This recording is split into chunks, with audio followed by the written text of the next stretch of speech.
welcome to our new lesson. So this is about creating your own pattern on your own. This is probably, I tried to find a picture of one of my old clients that didn't have much eyebrows. This is about the baldest, like you'll get a client. It's very rare that you'll get balder than this on very rare occasions. If you know how to work on this though, you know how to work on plain nothing.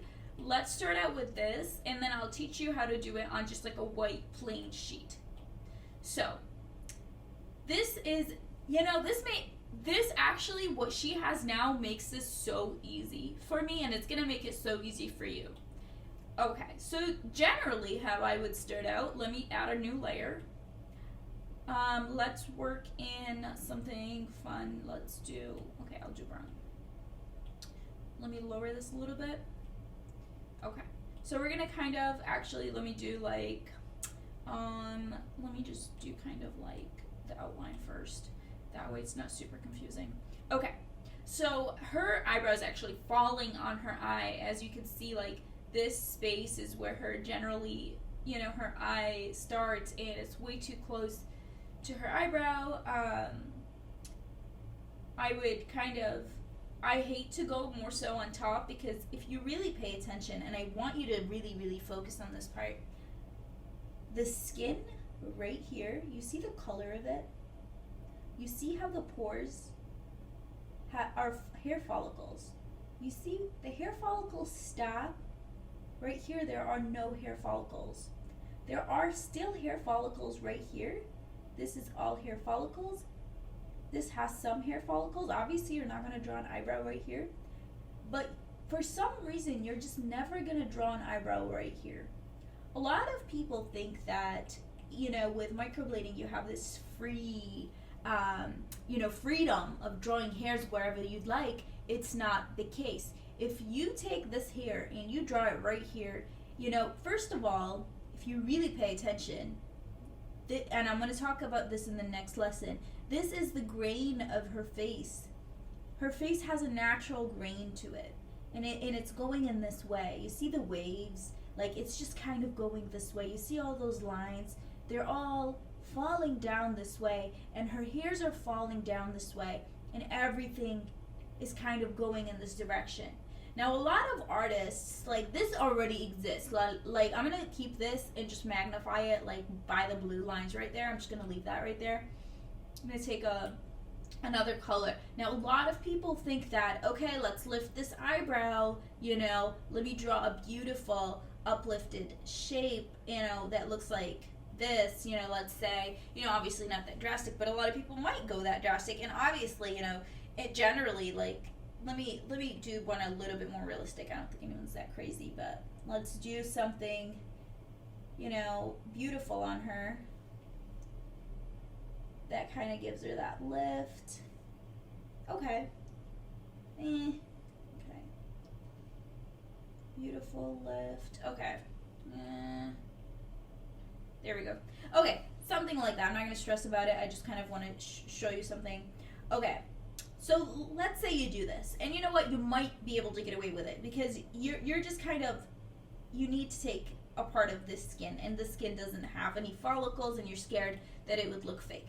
So what you're going to do in this case, if you really need some of that skin that's not like this skin, and I know you can see the difference, hopefully, because you have to eventually identify the difference of the skin you can draw on and the skin you can't draw on, because this skin is going to heal very different than this, and for some reason, people looking at her are going to be able to identify for some reason that this is not tattooed, but if you tattooed like here, they're going to be like, oh, her eyebrows are fake, they're tattooed.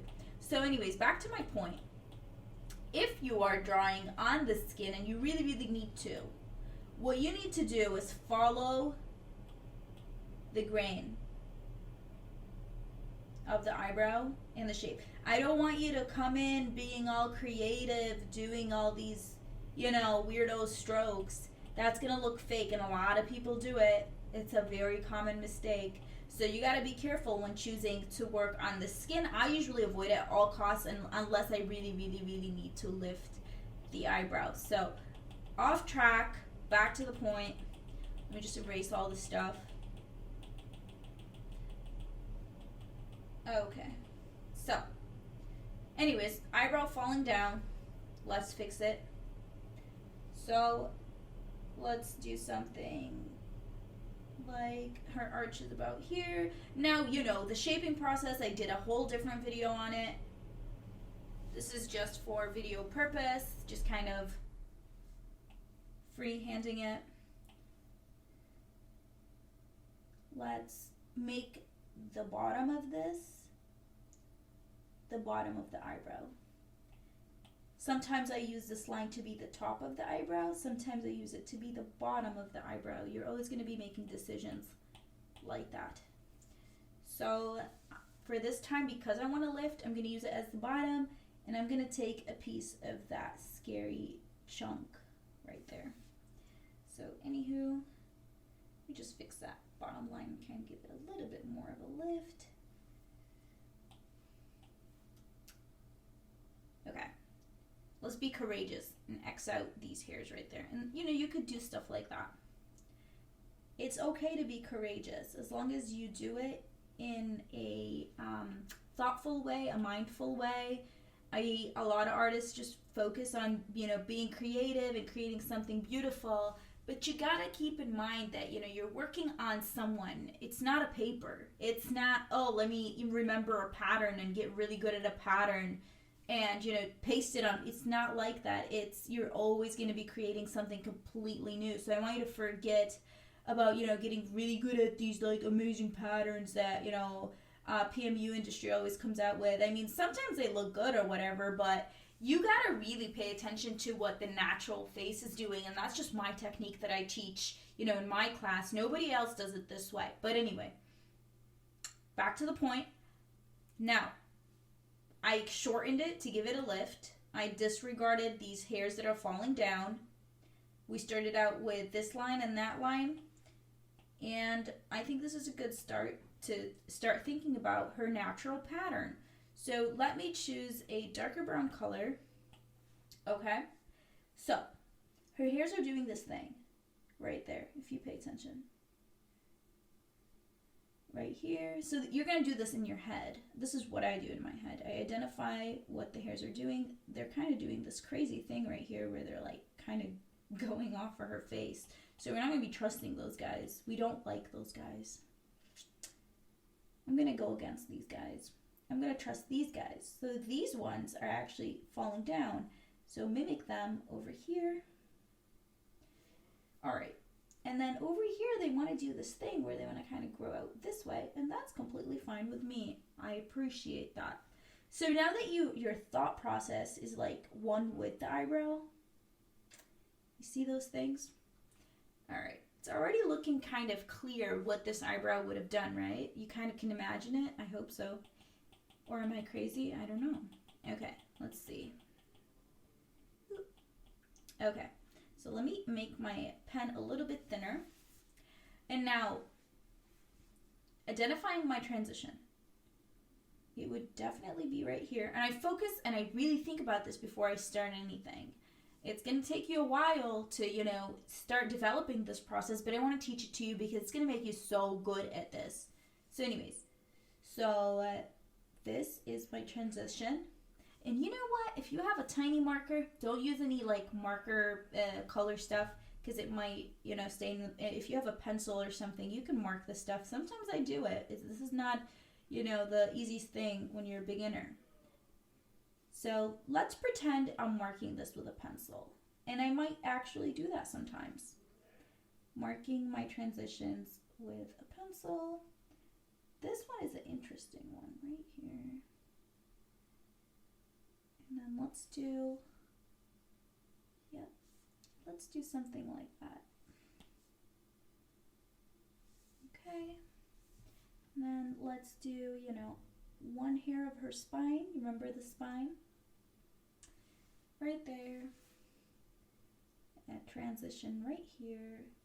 And then let's do the hairs all laying down, kind of like the Asian pattern on her.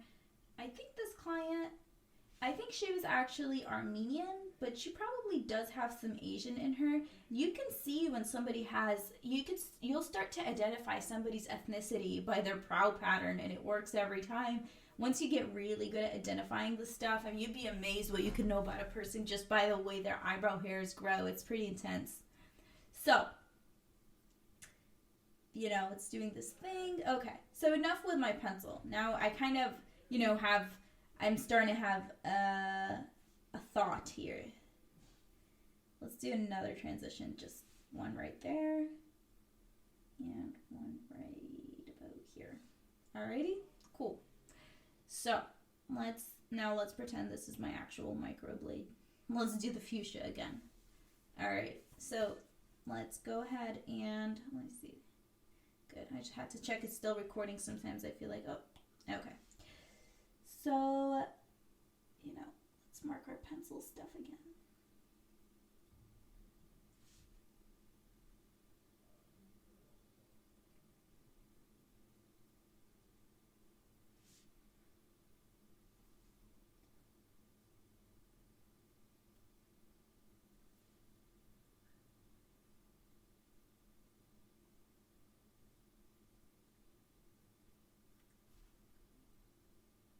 Now, you don't have to mimic them perfectly. You just have to use them as guides. Because her eyebrows specifically are, honestly, they are crazy. They are just doing the most. And it's okay to kind of trust the ones you want and ignore the ones you don't want. Because some of her brows, I don't trust. They're bad. Look at them. And some of them, you know, they give you a nice direction. And now, you know, with art, every artist is going to have their own style. You're going to develop your own style and, you know, it'll work out. You're going to really identify what you like and what you don't like. And you might even agree with some of my stuff and you might be like, hey, you know what? I like it this way better.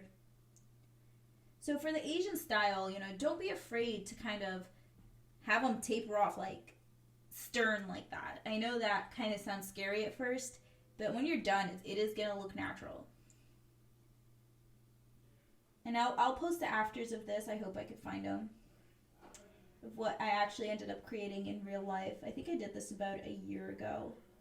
I had to pull up a picture of somebody with no eyebrows, and this was the one I find. And I always leave the spine till the last, and I noticed that a lot of artists do leave the spine till last. So because people leave the spine for the last part of things, a lot of people end up having this part end up being healing empty. They don't focus on it because they did it last, you know. A lot of times the spine just ends up healing empty. So I want you to really focus once you get to the spine. I like to work this way. Some people work in a completely different way. And you know what? Every time I draw a line, I make sure I'm drawing the root first and then lightening my pressure. And the tip is going to be the lightest pressure, and it's going to come last from the blade. Because the second you put your blade down and draw, this part is always going to be the thickest. And in real life, our hairs, if you really zoom in, you know, this part is always thicker. You see that? So I don't want you to draw ever the opposite way. Like if you're trying to draw a hair, like for example, sorry. Okay. For example, let me draw this hair. I will never draw it this way. I just won't. Because it's never going to grow that way. You know? It's going to grow this way. It just is. Never, ever draw this way. Just don't. It's going to look funny. So anyways. Let me use a different color for the spine just for the sake of it. Let's use this one. Just so I could identify the spine with you guys. I hope that this is helpful. I know my technique is a little bit, out of the ordinary, but my work also looks completely natural. You know, it doesn't look like anything else online, and it's not conventional, and my method isn't conventional. You're not going to get unconventional work with conventional methods. You're just not. It's going to look like everything else. I really do aim for things to look natural. So anyways, this part right here,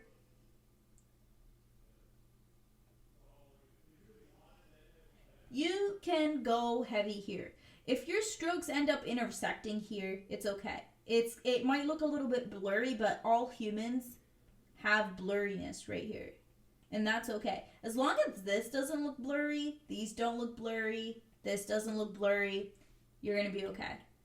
If you want to add some blur, you know, whether it's with a machine or whatever, it's okay. Now, if you're doing a complete microblading technique on this person, you know, just add some extra lines in the middle just to prevent the fading. And a lot of people think of the spine to look like one line or whatever. I see the spine kind of like this. It's not one line. It's definitely like a stream, more so than one continuous line. So anyways, this is what this person's eyebrow will look like for me. Let's add one hair right here. Okay, now I'm going to kind of go over advanced technique with you, and you're not going to do this, okay? But I want to give you an idea. Now, if I was going over this with a machine, I would not start out with any of this. I kind of, let's see, I was working in a layer, correct? Okay, let's delete my layer. Actually, let's make it transparent just to show you something before I move forward with this lesson. Let's pretend I didn't do all that, all right? I just kind of want to see my shape. Let's work in this layer. So if I was working with a tattoo machine, right, I would start out with creating an outline right around here. Right around here. I would draw the smallest, tiniest, thinnest outline. And if you don't know how to do it because you never learned, it's okay. Don't worry. I'll create different lessons for this later. We're going to be drawing the thinnest outline, right? And we're going to start doing some shading, some dot work right in here. And obviously, you know, I wouldn't, this is called a combo brow. I'm not going to go heavy here, you know. I'm not going to, you know, powder brow it all the way. I'm going to pixel it just a little bit, you know, just to give it that shade, that non-emptiness, you know, just to kind of give you a spine or a backbone to your microblading and to prevent it from fading so much. And you don't want to add trauma to the skin when you're doing this and then microblade over it because it's just going to heal like, you know, blubbery and nasty. So you want to be super light-handed when you're doing this. And then after you're done with this, let's pretend I did it. And then let's pretend that, you know, this is up. It's going to give it that under layer of, I call it security. This would be my security because it's going to give you something permanent underneath there, and it's going to be so light and fluffy, and it's undetectable, but it's giving your brow some sort of backbone so it will last longer, and it'll give it that depth that you were looking for. Because sometimes when you do, let's X this layer out, sometimes when you do just this, you know, between the strokes just looks so white, like just to give you an idea, it would kind of look like this sometimes. And when it looks like that up in here, it doesn't give you that shade you want it to do. So, you know, that's an advanced method that, you know, if you're interested in learning, we'll talk about that later. But anyways, that is it for this lesson. I hope you guys learned something even more. And let me know in the comments if you want me to go over anything, or if my, you know, method was a little bit confusing. I'm going to go over a little bit more pattern work with you, and I'll see you in the next lesson. Thank you for watching.